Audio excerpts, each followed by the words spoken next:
우리에게 주시는 하나님의 말씀은 출애굽기 20장 3절 말씀입니다. 우리 다 같이 한 목소리로 합독하겠습니다.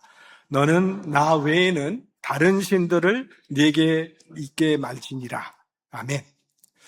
자, 우리 첫 시간에 십계명 첫 시간에 제가 말씀드리기를 이 십계명은 구원받은 하나님의 백성이 어떻게 살아가야 할 것인가를 보여주는 삶의 지침서다. 이렇게 말씀드렸습니다. 그러니까 우리 인생의 나침반과 같은 것이 십계명이라고 말씀을 드렸죠. 우리가 예수님을 믿고 구원받고 하나님의 자녀가 되면 주어지는 많은 복이 있다고 말씀을 드렸는데 그 중에 하나가 또 이 자유라고 하는 복을 우리가 예수 그리스도를 통해서 얻게 되는 거죠. 예수님께서 말씀하셨잖아요. 아주 유명한 말씀. 너희가 진리를 알지니 진리가 너희를 자유케 하리라. 이스라엘 백성들이 애굽의 종살이에서 해방이 되었지만 사실 이스라엘 백성들의 삶을 보면 이 자유인의 삶이 무엇인지를 잘 몰랐습니다. 근데 사실 우리나라도 일본 식민지로부터 해방된 직후에는 이 자유에 대한 오해가 참 많았다고 합니다. 그래서 유명한 말이 있잖아요. 어떤 사람이 이발소에 가서 이발을 했는데 이발이 끝났는데도 돈을 내지 않더라는 거예요. 그래서 이발사가 왜 돈을 안 내냐고 하니까 자유요 그랬다는 거예요. 그 이발사가 화가 나가지고 이발을 해줬으면 돈을 줘야지 하면서 때려줬다는 거예요. 그랬더니 왜 때리냐 했더니 자유요 때리는 것도. 이게 자유를 방종으로 이렇게 오해하는 그런 잘못은 시대마다 계속 반복되어 왔다고 보는데요. 이 십계명은 사실은 참 자유인의 삶이 무엇인지를 우리에게 가르쳐 주는 겁니다. 우리가 율법 하면은 뭘 생각을 하냐면 율법은 우리의 자유를 제한시키는 것이다 라는 그런 생각을 하게 되는 건데요. 사실 그러나 이 십계명은 우리의 자유를 속박시키는 것이 아니라 오히려 참된 자유를 누리는 길을 우리에게 보여주는 그 지침서가 바로 이 십계명이라고 하는 겁니다. 이 얼음판을 걷는다고 하는 것은 상당히 위험하죠. 미끄러워서 넘어질지도 모르니까 넘어질까 봐 굉장히 조심하게 되고 막 벌벌 기게 되고 하는데요. 그러나 만약 우리가 스케이트를 신게 된다면 얼음판을 걷는 것이 굉장히 좀 자유로워질 수 있습니다.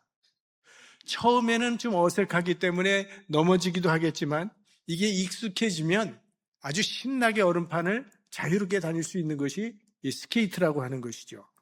십계명이 바로 그런 역할을 하는 겁니다. 여러 유혹으로 넘어지기 쉬운 이 세상 속에서 그리스도인으로 자유한 삶을 살아갈 수 있도록 보여주는 영적 지침서, 그것이 십계명이라고 말씀을 드렸어요. 자, 그게 이제 십계명의 서론이었고요. 이제 오늘은 십계명의 제1계명입니다. 십계명의 제1계명은 나 외에는 다른 신들을 내게 두지 말라는 겁니다. 자, 이 계명 속에는 두 가지의 의미가 들어 있습니다. 하나는 하나님은 유일하신 분이라는 거예요. 나 외에 다른 신을 내게 두지 말라. 하나님의 유일성을 이야기하고 또 하나는 하나님께 온전한 충성을 요구하는 그런 계명이 바로 이 제1계명입니다. 그런데 이 1계명을 가만 보시면 우리가 오해하기 쉬운 것이 하나님께서 나 외에 다른 신을 두지 말라고 하셨다면 하나님 당신 외에도 다른 신이 있다라는 것을 하나님이 인정하는 것이 되는 것이 아닙니까? 라는 그런 생각을 할 수도 있겠죠. 그런데 이거는 그런 뜻이 아닙니다. 하나님 외에 다른 신은 없어요. 하나님은 오직 한 분밖에는 안 계십니다. 그럼 이건 무슨 뜻인가 하면 나 외에 다른 신을 두지 말라는 것은 하나님은 한 분밖에 안 계신데 사람들이 다른 신들을, 존재하지 않는 다른 신들을 만들어서 하나님을 대신해서 섬기는 것이 문제라는 거예요. 그러니까 인간이 자꾸 다른, 존재하지도 않는 다른 하나님을, 다른 신을, 우상을 만드는 것이 문제라는 것을 지적하는 것입니다. 자, 모세가 시내산에 올라가서 하나님으로부터 율법과 계명을 받게 됩니다. 40일 동안 구름이 빽빽한 곳에 들어가서 하나님으로부터 계시를 받게 되는데 결국 내려올 때 하나님께서 그 십계명을 친히 돌판에 큰 돌판 2개, 3개에서 모세에게 주셨죠. 그런데 그런 일이 있을 때 그 산 밑에서는 어떤 일이 있었습니까? 이스라엘 백성들이 모세가 계속 돌아오질 않으니까 마음이 불안해졌던 것이죠. 도대체 왜 모세가 내려오지 않을까? 이런 불안해지는 마음 가지고 결국은 아론에게 찾아가서 우리를 인도할 신을 만들어 달라고 요청을 하게 되고, 결국 아론은 이 금고리 뭐 이런 거를 다 걷어가지고 금송아지를 만들어서 금송아지를 우리를 인도해낸 신이라고 하면서 섬겼던 그런 일이 있었습니다. 그때 하나님께서 크게 진노를 하시죠. 그리고 모세는 그 하나님으로부터 받았던 그 돌판을 깨뜨리는 그런 일이 일어나게 됩니다. 자, 그러면 왜 금송아지를 만들었을까 하는 것입니다.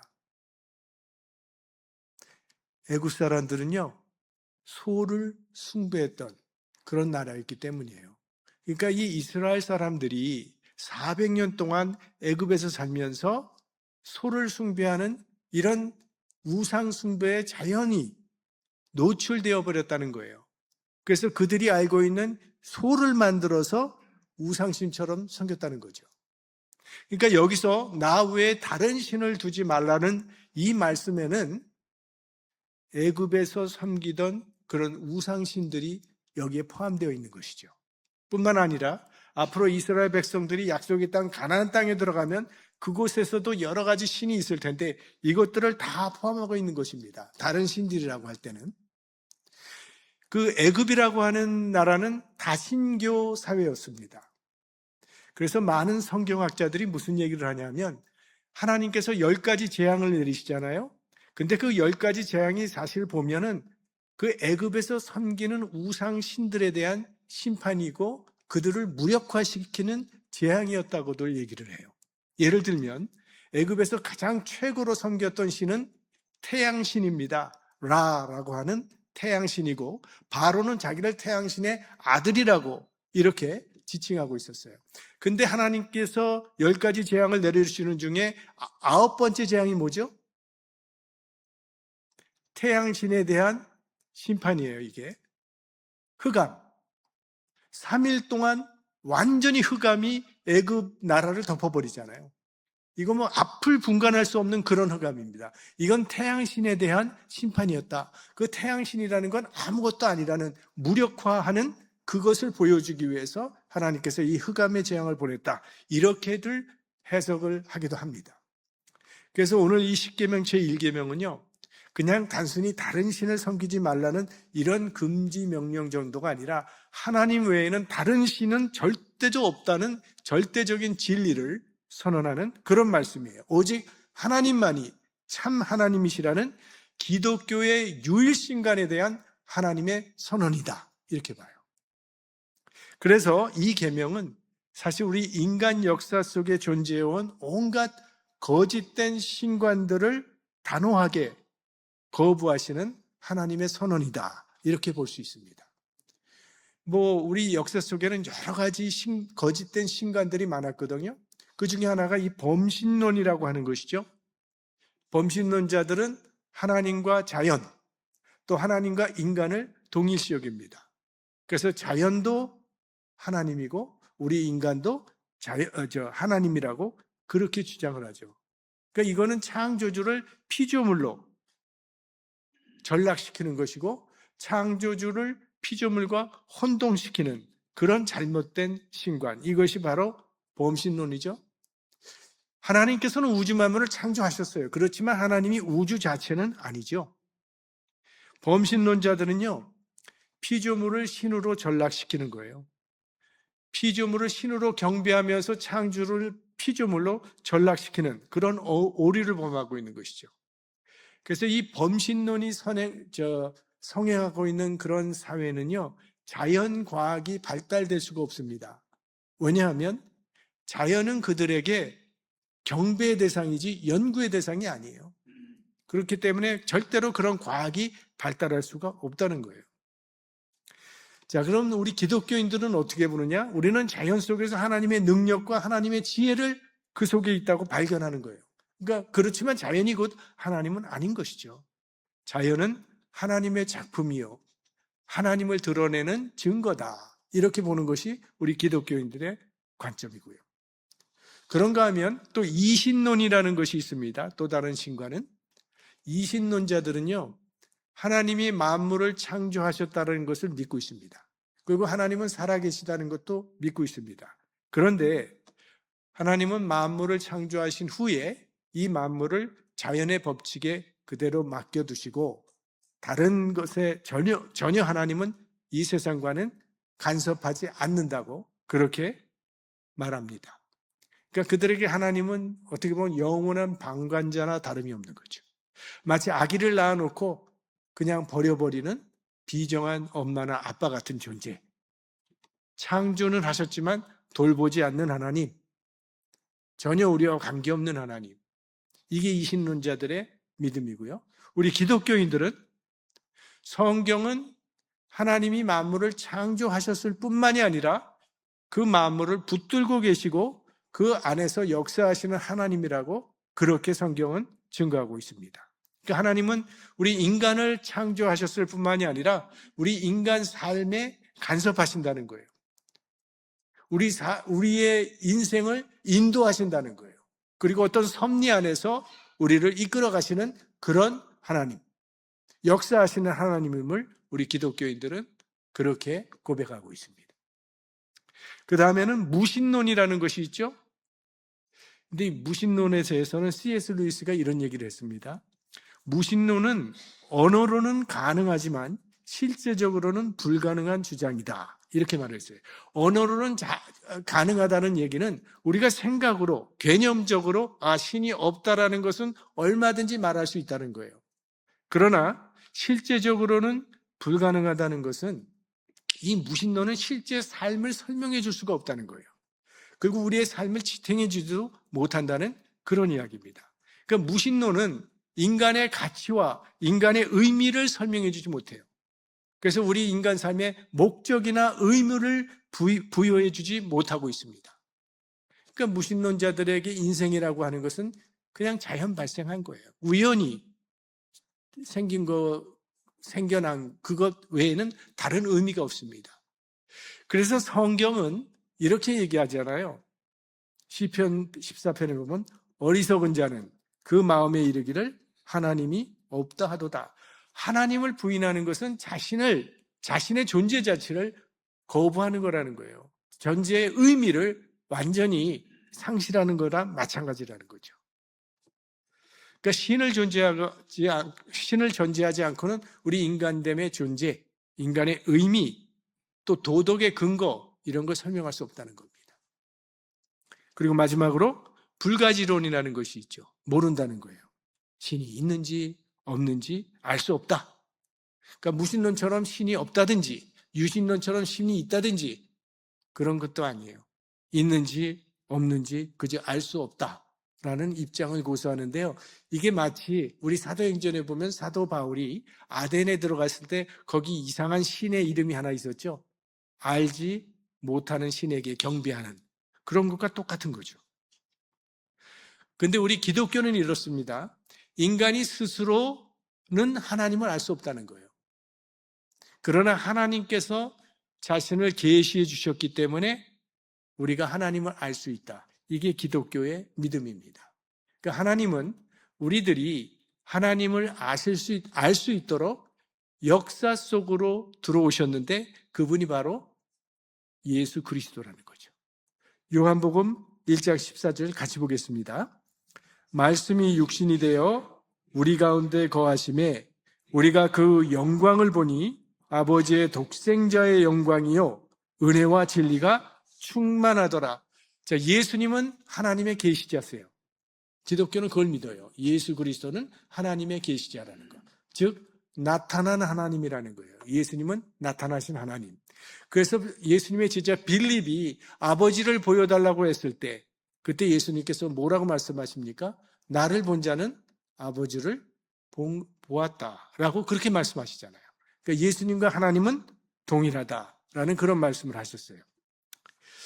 자, 우리 인간들은 우리의 본성이 이 다신론적인 경향을 가지고 있습니다. 왜냐하면 신이 많으면 많을수록 나를 더 잘 도와줄 수 있다고 생각하기 때문에. 그러니까 신을 많이 가지고 있으면 유리하다는 생각을 갖게 돼요. 그런데 이 대부분의 다신교의 신들은요, 이 도덕성이 결핍되어 있습니다. 이 도덕이라는 것이 없어요. 그래서 이 다신론 종교는 이 도덕을 부패로 이끌어갑니다. 여러분, 고대 그리스의 신들을 보면요, 그 제우스라고 하는 신은 무슨 일을 하냐면 수많은 여신들과 뿐만이 아니라 인간 여성들과도 관계를 맺으면서 자기 아내 헤라를 계속 배신하고 끊임없이 못 살게 굴죠. 그의 아내 헤라라고 하는 신은 질투와 복수심의 신, 그래서 끊임없이 인간을 괴롭히는 그런 존재로 나타나고요. 또 아프로디테라고 하는 신이 나오죠. 로마에서 이걸 비너스라고 하는데, 우리가 그 아프로디테는 그 쾌락의 신, 사랑의 신을 아프로디테라고 하는데요. 여러분, 우리 고린도에 보면은 고린도의 유명한 신전이 바로 이 아프로디테의 신전입니다. 그래서 사도 바울께서 고린도 교회에 편지를 할 때 굉장히 많이 나오는 단어 중에 하나가 음행에 대해서 굉장히 경고하는 말씀을 많이 했어요. 그런 것이 고린도였기 때문에. 그 다음에 뭐 아레스 같이 전쟁과 폭력의 신. 근데 이런 신들은요, 생각해 보시면 아무 도덕적인 기준이 없어요. 그냥 자기 힘과 생각과 감정대로 행동을 하는 게 그런 다신교의 신들이에요. 그 결과 다신교 사회는요, 도덕적으로 상대주의나 쾌락주의에 빠져들게 됩니다. 그럼 우리 기독교는 어떤가? 기독교의 하나님은 선하시고 거룩하시고 사랑이며 정의의 본체가 되시는 도덕의 기준이 되는 것이 우리 기독교가 믿고 있는 하나님이세요. 그래서 기독교가 들어가는 나라는 도덕적이 됩니다. 그리고 정의와 인권을 존중하는 그런 문명을 이루게 돼요. 그래서 윌리엄 바클리라고 하는 유명한 주석가는 이런 말을 했습니다. 어떤 신을 섬기는 자에 따라서 당신의 인격이 결정된다. 어떤 하나님을 섬기느냐에 따라서 당신의 인격이 결정된다는 거예요. 자, 그래서 이 제1계명은 이 세상에 하나님은 오로지 한 분, 여호와 하나님밖에는 없다는 것을 선언하는 겁니다. 오직 하나님만이 참 하나님 되심을 선포하는 거예요. 왜냐하면 지금까지 사탄이 자행해온 영적 공격 가운데 가장 큰 피해를 입힌 것이 영적인 혼합주의입니다. 영적인 혼합주의라는 것은 하나님을 부정하지 않습니다. 하나님도 맞다는 거예요. 그런데 다른 것도 맞다는 거예요. 이렇게 접근하는 거예요. 그러니까 겉으로 보기에는 아주 폭이 넓어 보이고 관용적이고 지적이고 우아해 보이는 거예요. 타 종교도 다 똑같이 받아들이자는 거죠. 굉장히 수준이 있어 보이는 이야기 같지만 사실 이게 굉장히 무서운 전략이에요. 왜? 하나님도 섬기고 우상도 섬기는 거예요. 예수님도 보고 섬기고 점도 보고. 이게 영적 혼합주의예요. 이게 우리 인간들이 가장 빠지기 쉬운 함정이기 때문에 하나님께서 십계명의 첫 번째 계명으로 나 외에 다른 신을 네게 두지 말라. 아주 단호하게 말씀하신 거죠. 이게 제1계명이 갖고 있는 첫째 의미, 하나님의 유일성, 그것을 선언하는 겁니다. 동시에 또 하나는 그러므로 그 하나님에 대한 온전한 충성을 요구하는 거예요. 성경에 보면 하나님께서 굉장히 분노하시고 그리고 하나님의 심판이 빠른 그런 사건들이 나타나는데 그 공통점은 뭔가 하면 하나님의 백성이 하나님을 떠나서 우상을 섬길 때는 하나님의 심판이 굉장히 즉각적으로 나타납니다. 자, 출애굽기 34장 14절 같이 볼게요. 너는 다른 신에게 절하지 말라. 여호와는 질투라. 이름하는 질투의 하나님이니라. 그러니까 이 질투의 하나님이라는 것은요, 우리의 마음이 하나님이 아닌 다른 것에 빼앗기게 되면 하나님은 질투하신다는 거예요. 근데 이게 이기심에 비롯된 질투가 아니라 사랑에서 비롯된 거룩한 질투, 거룩한 질투, 이렇게 우리는 얘기를 하고 있죠. 하나님은 독점 관계를 요구하신다는 겁니다. 왜? 사랑하시기 때문에. 그리고 사랑이란 독점을 요구하고 있죠. 서로에게 전적으로 헌신하는 좀 배타적인 것, 그리고 절대적인 관계를 요구하는 것이 이 사랑이라는 겁니다. 남편과 아내의 관계가 그런 거잖아요. 아내가 남편 앞에서는 말도 하지 않고 웃지도 않더니 다른 남자 앞에서 계속 이런 이야기, 저런 이야기를 하고 막 웃으면서 행복해 한다면 남편이 어떻겠어요, 마음이? 너그러워요? 배신감을 느끼게 되겠죠. 왜냐하면 사랑은 본질적으로 배타적인 관계이기 때문에. 그러니까 남편은 아내만을 사랑하고 아내는 남편만을 사랑하겠다는 상호 간의 약속이 바로 사랑이잖아요. 그래서 사랑은 독점의 관계일 때 아름다운 거죠. 이 여자도 좋아하고 저 여자도 좋아하고 영화에 나오는 여자도 좋아하는 남자가 뭐가 좋겠어요? 오직 한 사람을 향한 마음, 그게 아름다운 거 아니겠습니까? 왜 아멘이 없죠? 예, 오직 한 사람을 사랑하는 게 그게 아름다운 거죠. 사랑은 독점적인 헌신을 요구합니다. 근데 여러분 성경을 보시면요, 하나님과 이스라엘의 관계를 뭐로 묘사를 합니까? 신랑과 신부의 관계로 묘사를 해요. 그러니까 영적인 사랑도 같다는 거예요. 독점적이기 때문에, 그러니까 하나님은 당신을 향한 독점적인 사랑을 원하시는 거예요. 조금 이것 조금 하나님 조금, 그게 아니라 온전히 하나님께 충성하기를, 온전히 하나님께 올인하기만을 기다리신다는 거예요. 그러니까 하나님과 세상 양다리 걸친 두 마음이 아니라 그저 한 마음으로 하나님을 사랑하는 그 마음을 요구하신다는 거예요. 그런 얘기 많이 들으셨을 거예요. 요즘엔 결혼 반지도 렌트한다는 거. 먼저 살아봐서 아니면 그만두고 괜찮으면 하겠다는 거예요. 이런 게 두 마음이죠. 이스라엘 백성이 애굽 땅에서 나올 때에 그때는 정말 하나님 최고라고 하면서 춤을 추며 하나님을 찬양했어요. 그런데 앞에 홍해가 딱 가로막히니까 하나님이 우리를 죽이려고 일로 데리고 왔다고 또 원망을 했어요. 이게 두 마음이에요. 괜찮을 때는 감사하고 찬양하다가 형편이 힘들어지면 하나님을 원망하는, 이게 두 마음이죠. 하나님 앞에는 한결같은 한 마음을 품으라는 거예요. 그 좋은 예가 저는 룻이라고 생각을 해요. 룻기 우리 1장 16절 17절 말씀인데요. 우리 한번 같이 볼게요. 어머니께서 가시는 곳에 나도 가고 어머니께서 유숙하시는 곳에서 어머니의 백성이 나의 백성이 되고 어머니의 하나님이 나의 하나님이 되시리니 어머니께서 죽으시는 곳에서 나도 죽어 거기 장사될 것이라. 만일 내가 죽은 일 외에 어머니와 떠나면 여호와께서 내게 벌을 내리시고 더 내리시기를 원하나이다. 얼마나 아름다운 마음이에요. 이러니까 메시아의 조상이 되는 축복을 받은 거죠. 어려울 때든지 평탄할 때든지 한결같은 마음으로 하나님을 사랑하라. 이 첫 계명이 요구하시는 것이 바로 이겁니다. 제가 청년 시절에 저를 지도해 주시던 목사님이 계셨는데 그 목사님이 이런 간증을 하셨어요. 제가 한번 얘기는 한 것 같은데 이 군대 생활할 때 있었던 이야기를 해 주시더라고요. 군대 갔는데 주일이 돼서 아주 독실한 크리스찬이시니까 주일이 돼서 교회를 갔다는 거예요. 근데 교회 갔다 오면 상관들이 불러서 엎드려 뻗쳐놓고 그냥 패는 거예요. 교회 못 가게 하려고.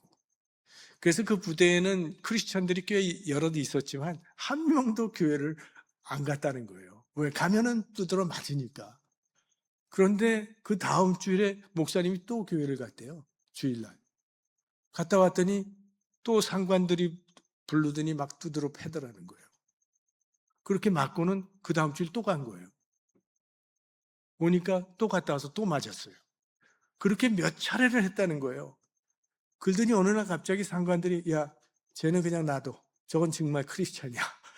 그래서 그때부터 교회를 다닐 수 있게 되었다고 그런 말씀하시더라고요. 하나님 한 분만을 사랑하는 인생, 그게 아름다운 거죠. 지금은 돌아가셨지만 여러분들이 잘 아시는 한국의 CCC를 설립하신 김중건 목사님께서 딸이 아주 어렸을 때에 칼럼에 이런 글을 쓰신 적이 있습니다.